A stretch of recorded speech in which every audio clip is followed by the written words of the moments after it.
I want you to really hear me when I say this. The Catholic Church wasn't just sitting on the sidelines during the transatlantic slave trade.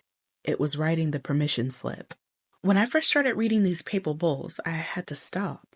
Because they're not vague, they're not coded. They literally told Portugal, go, enslave, conquer. Non-Christians were fair game. That's the church in the 1400s, greenlighting slavery on an industrial scale. And people want to act like it was just the kings and the merchants who did this. Like the church was reluctantly dragged along.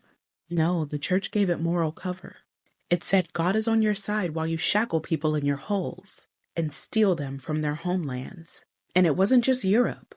I'm talking about Catholic priests writing with conquistadors, crossing oceans to save souls with one hand, while overseeing forced labor with the other. Baptisms at sword point. Encomienda systems that worked people to death, but called it civilizing them. Thing is, it was profitable. That's what people forgot. Those massive cathedrals in Latin America, the seminaries and monasteries in Brazil, built on enslaved labor. The church collected tithes from the plantation, blessed the trade routes, and baptized the slave ships. So when I see photos of those grand altars all gold and marble, I think, who paid for this? Like, not with money, with their lives, with their stolen children. Sure, there were priests who spoke out. There were always people in the church who knew that it was evil. But the institution, the Vatican, it didn't abolish anything. It hedged.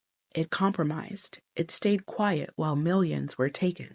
Even when abolition movements exploded in the 1800s, the church would issue these careful, qualified condemnations of unjust slavery. Like, what does that even mean? Which part was just? The chains? The auction blocks? The branding iron? Please. And let's talk about reparations. The church still holds lands, art, gold, wealth that was built on bodies. They'll apologize in statements. They'll talk about healing, but have they given any of it back? Opened all the archives? Funded reparations meaningfully? It's not enough to say sorry. It's enough to hold a mass atonement while you sit on stolen riches. Because here's the truth that no one wants to say out loud. The Catholic Church helped build the slave trade, blessed it, justified it, profited from it. You can't talk about faith, morality, salvation without talking about the chains that they helped forge. If you're going to talk about the church's history, you better talk about all of it. The prayers, the whips, the conversions at gunpoint, the gold. That's the real story, and it deserves to be told.